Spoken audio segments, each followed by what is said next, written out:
জয় গুরু। যুগপুরুষোত্তম পরম প্রেমময় শ্রী ঠাকুরের শ্রীচরণে আমার শতকোটি প্রণাম। পরমারাধ্যা জগৎজননী শ্রী শ্রী বড়মার শ্রীচরণে আমার শতকোটি প্রণাম।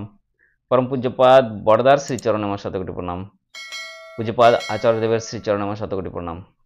ভক্তিমতী মায়েদের এবং দাদাদের আমার রানন্দিত জয়গুরু। আশা করি আপনারা সকলে ভালো আছেন। প্রভুকে সবসময় মাথায় রেখেই আপনারা চলার চেষ্টা করছেন। আজকে একটা প্রসঙ্গ নিয়ে এই ভিডিওর মাধ্যমে আলোচনা করার চেষ্টা করব। অনেকেই বলে দীক্ষা নেব কেন, এখন কি দীক্ষার সময় হয়েছে, দীক্ষা নিলে কি হয়, নানাবিধ প্রশ্ন। আর এই সম্বন্ধে আজকে ইষ্ট প্রসঙ্গ এই ভিডিওর মাধ্যমে আপনাদের সামনে তুলে ধরব। একটা ঘটনা আগে বলছি। এক মা লিখেছেন যে আমি একটি ছেলেকে পড়াতাম, সে রস্যইকে বলতো হস্যই। যত আমি বলি হস্য বলে কিছু হয় না, তত সে বলে স্কুলের স্যার এইরকমই শিখিয়েছেন। রস্যকে হস্য উচ্চারণ করা খুব কমন ব্যাপার, অধিকাংশ মানুষ এইটাই উচ্চারণ করেন। আর ভুল উচ্চারণ করতে করতে ওই শিশুটিও সঠিক উচ্চারণের ক্ষমতা হারিয়েছে। ইংরেজিতে প্রবাদ আছে, practice makes a man perfect. কিন্তু আসল সত্য হলো perfect practice makes a man perfect. Anish Ranjan Bhattacharya আলোচনা পত্রিকায় লিখেছিলেন, ভুল অভ্যাস যতই করা যাক না কেন তার ফল জিরোই হয়। এই কারণেই প্রয়োজন সঠিক সময়ে সঠিক গাইড। ভুল অভ্যাস একবার রপ্ত হয়ে গেলে সঠিক গাইড পেলেও ভুল শুধরাতে জীবন ব্যতিব্যস্ত হয়ে যায়। ঠিক সেই জন্য 12 বছর বয়সে দীক্ষা নেবার কথা শাস্ত্রে বলেছে। জীবনটা তখন 20 থেকে ফুল হয়ে ফোটার মুখে। সেই সময় সঠিক গুরুর তত্ত্বাবধানে যত্ন করে তার নির্দেশ অনুশীলন করে জীবনটাকে গড়ে নেওয়া প্রয়োজন। জীবন মানে তো শুধু ডিগ্রি নিয়ে চাকরি করে টিকে থাকা নয়। জীবন মানে হলো সমস্ত দিকের সামগ্রিক উন্নয়ন, সমস্ত ইমোশন, ভাব, বুদ্ধি সবকিছুর মিনিংফুল অ্যাডজাস্টমেন্ট, আর তাকেই বলে জীবন, যা গড়ে দিতে একমাত্র গুরুই পারেন। তাই শ্রী ঠাকুর বললেন, দীক্ষা নিয়ে শিক্ষা ধরিস, আচার্যকে করে সার, আচরণী বোধ চয়নে জ্ঞানের সাগর হনা পার। জ্ঞান মানে তো শুধু পুঁথিগত বিদ্যা নয়।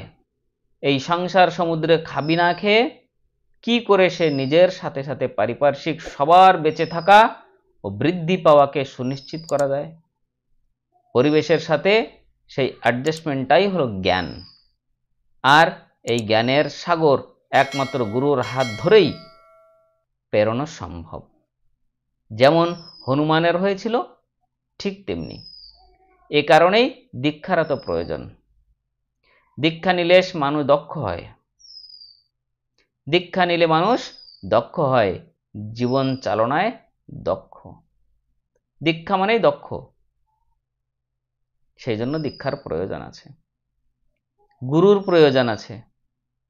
যেমন ছোটবেলায় বাচ্চাদের সঠিক উচ্চারণ থেকে শুরু করে তাকে ভালো ছাত্র করার জিম্মেদার দায়িত্ব একজন গুরুর, একজন শিক্ষকের। কোনটাকে কি উচ্চারণ করতে হবে সেটা যদি ছোটবেলার থেকে শিক্ষা না দেওয়া হয়, তাহলে বড় হওয়ার পরে সে শিক্ষার কোনো কাজই দেয় না। কারণ বাচ্চা ছেলেদের একবার যা বলা হয় সেটা মস্তিষ্কের মধ্যে সেটা ঢুকিয়ে নেয় যে এটাই ঠিক। তাই ছোট থেকেই গুরুর প্রয়োজন, যে আমাকে সঠিক রাস্তা দেখাবে, যে এটাই ঠিক, এইটাই একদম পারফেক্ট। আর তখনই পারফেক্ট হয় যখন গুরু ভালো হয়। গুরু মানে কি? অন্ধকার থেকে আলোর দিকে নিয়ে যায়। আর এমনই গুরু চাই যে আমাকে অন্ধকার থেকে আলোর পথ দেখাবে। আমার কিসে ভালো, আমার কিসে মন্দ, সেটা তিনি আমাকে হাতে নাতে ধরিয়ে দিতে পারেন। তাই যখনই 12 বছর বয়স হয় তখন গুরুর দীক্ষা নিতে হয়। গুরুর দীক্ষা নিয়ে তিনি যেভাবে চলতে বলেছেন, যেভাবে আচরণ করতে বলেছেন, সংসার মাঝে থাকতে বলেছেন, সেভাবে আমাদের চলার চেষ্টা করতে হবে। আর সেই জন্যই জীবনে গুরুর প্রয়োজন। প্রত্যেকের জীবনে গুরু না থাকলে সঠিক জীবনযাপন করা একদম অসম্ভব হয়ে ওঠে। তাই জীবনে গুরুর প্রয়োজন। যার জীবনে গুরু আছে সে দেখেন একদম সিমসামভাবে চলছে, সুখ শান্তিতে তার সংসার ভরে যাচ্ছে। দুঃখ আসলেও কিছু সময় পরে তার সে সমস্যার সমাধান হয়ে যাচ্ছে, কারণ তার সঙ্গে তার গুরু আছে সৎ পথ দেখানোর জন্য, ভালো পথ দেখানোর জন্য। গুরু তাকে যেভাবে নির্দেশ করছেন সে সেইভাবে চলছে। আর যার জীবনে গুরু নাই তার জীবনটাই দেখেন একদম ছিন্ন ভিন্ন হয়ে যাচ্ছে, অশান্তিতে তার জীবন ভরে যাচ্ছে, কি সুখ কি দুঃখ কিছুই বুঝতে পারছেন না। তাই জীবনে গুরুর একদম প্রয়োজন। গুরু ছাড়া জীবন একদম বৃথা। যার জীবনে গুরু নাই সে বাঁচার পথ খুঁজে পায় না, শান্তির পথ খুঁজে পায় না। তাই অশান্তিতে কি সুখ কি দুঃখ বলতেই পারে না। ঠাকুরও বলেছেন, বহু জায়গায় বলেছেন যে জীবনে গুরুর প্রয়োজন কেন। আমরা নিত্য প্রত্যহ দেখছি যে আমাদের যার জীবনে গুরু আছে, আমরা যারা ঠাকুরের দীক্ষা নিয়েছি, তারা আমরা কত স্বচ্ছন্দে থাকছি, কত আদরের সোহাগ নিয়ে, ভালোবাসা নিয়ে, প্রেম প্রীতি নিয়ে মানুষের সঙ্গে যোগাযোগ আমাদের। সৎসঙ্গে যাচ্ছি, যেখানে যাচ্ছি না কেন, যাদের সঙ্গে দেখা হচ্ছে না কেন, একদম আলিঙ্গন দিয়ে জয় গুরু দাদা বললে একদম আপন হয়ে যাচ্ছি। লোকে আমাদের সঙ্গে ওঠা বসা করে তারাও শান্তি পাচ্ছে যে দাদা আপনার সঙ্গে যখন কথা বলি তখন মনটা একদম প্রসন্ন হয়ে যায়, একদম আমার মনটা ভালো হয়ে যায়। কি অবসাদ আমার জীবনে আসছে, কি দুঃখ আসছে, শোক আসছে, সেটা আমি ভুলে যাই। যখনই আমি এইগুলি করতে পারবো আমার দীক্ষা নেওয়াটা সার্থক হয়ে ওঠে। যেমন স্কুলে ভর্তি হলেই তাকে ছাত্র বলে না, আর মন্ত্র নিলেই তাকে শিষ্য বলে না। ঠাকুর বলেছেন সত্যানুসরণে স্পষ্টভাবে, আমি শুধু স্কুলে গেলেই যে আমি কি ছাত্র হয়ে গেলাম না, আমি যদি আমার শিক্ষক মহাশয় যা বলেছেন, যা করতে বলছেন সেটা না করি, তাহলে তো আমি ছাত্র হতেই পারলাম না। ঠিক তেমনি আমি গুরু ধরেছি, কিন্তু আমার গুরু আমাকে যা উপদেশ করছেন, আমাকে যা নির্দেশ দিচ্ছেন, আমাকে যা করতে বলছেন, সেটা যদি আমি আমার আচরণের মধ্যে ফুটিয়ে তুলতে না পারি, তাহলে তো আমি একজন শিষ্য হতে পারলাম না, না আমি ভালো ছাত্র হতে পেরেছি, না আমি একজন ভালো শিষ্য হতে পেরেছি। তাহলে আমাকে একদম ভালো ছাত্র হতে হবে। যখন আমি স্কুলে ভর্তি হয়েছি, আমার শিক্ষক আমাকে যেভাবে বলে দিচ্ছেন, যেভাবে চলতে বলেছেন, আমাকে সেভাবেই চলতে হবে। তাহলে তো আমি জীবনে উন্নতি করতে পারবো। তা না হলে আমাকে শিক্ষক যা বলেছেন, আমাকে গুরু যা বলেছেন, আমি যদি সেটা মেনেই না চলি, আমি যদি সেই রাস্তায় চলারই চেষ্টা না করি, প্রচেষ্টাই না করতে পারি, তাহলে জীবনে আমি কিছুই লাভ করতে পারবো না। না সুখ না শান্তি কিছুই ফিরে আসবে না, অশান্তিতে জীবন ভরে যাবে। তাই প্রত্যেকের জীবনে গুরুর দরকার, জীবন্ত আদর্শের দরকার।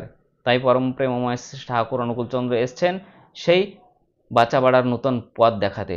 একদম সহজ পথ শ্রী ঠাকুর দিয়েছেন। এইবার যুগ হিসাবে পরিবর্তন যেটা হয়, শ্রী ঠাকুর সেটাই আমাদের ধরিয়ে দিয়েছেন। আচার্য পরম্পরা রেখে গেছেন, আচার্য যেভাবে যে নির্দেশ দিচ্ছেন, যেভাবে চলতে বলছেন, প্রত্যেকেই সেভাবে চলারও চেষ্টা করছে, আর সবাই সুখ শান্তিতে বসবাস করছে। আমি খুব গ্রন্থ পড়েছি, আমি খুব জ্ঞানের অধিকারী, সেটা হলে তো চলবে না, খাকতি থেকে যাবে। যতক্ষণ না পর্যন্ত সেই জ্ঞানগুলি আমি আমার আচরণের মধ্যে দিয়ে ফুটিয়ে তুলতে না পারছি, জ্ঞানগুলি যত সময় না পর্যন্ত আমি আমার কথার মধ্যে ফুটিয়ে তুলতে পারছি, আমার কথা শুনে আমার আচরণ দেখে যদি লোক আমার সঙ্গে মেলামেশাই না করতে পারলো, আমার কাছ থেকে লোক দূরে সরে গেল, তাহলে কি বলেন তো আমার এতগুলো পুঁথি পড়ে আমি কি পেলাম? কিছুই পাবো না, সবটাই ফাঁকি থেকে যাবে। তাই শ্রী শ্রী ঠাকুর অনুকূলচন্দ্রের সত্যানুসরণ গ্রন্থতে তিনি বলেছেন যে ফাঁকি দিলেই পেতে হবে তা। কাকে ফাঁকি দেবে? শিক্ষক মহাশয়কে। যে ছাত্র শিক্ষক বা গুরুকে ফাঁকি দেয় সে নিজেই ফাঁকির অধিকারী হয়। সে ছাত্র তো কখনো এগোতে পারে না, সে ছাত্র তো ক্লাসে ফেল করে, সে কখনো জীবনে উন্নতি করতে পারে না। তেমনি গুরু যা বলেছেন শিষ্য যদি সেটা আদেশ পালন না করে চলে, নির্দেশ না মেনে চলে, তাহলে সে শিষ্যও কখনো জীবনে উন্নতি করতে পারে না, সে তার জীবন ফাঁকিতেই থেকে যায়, সে সুখ শান্তি হারিয়ে ফেলে। তাই প্রত্যেকের জীবনেই দরকার একজন আদর্শের, একজন গুরুর দরকার। তাই দীক্ষা নেওয়ার জীবনে প্রয়োজন আছে। আপনাদের সকলের মঙ্গল প্রার্থনা করে ঠাকুরের শ্রীচরণে আজকের আলোচনা এখানেই ইষ্ট প্রসঙ্গ বন্ধ করছি। আবার দেখা হবে আর একটা সুন্দর ভিডিওর মাধ্যমে। যারা এখন এই চ্যানেলটি সাবস্ক্রাইব করেননি তাদের অনুরোধ এই চ্যানেলটি সাবস্ক্রাইব করুন এবং অন্যকে শেয়ার করুন, তারাও জানবে যে পরম প্রেমশ্রী ঠাকুর অনুকূলচন্দ্র কি। জয় গুরু, বন্দে পুরুষোত্তম।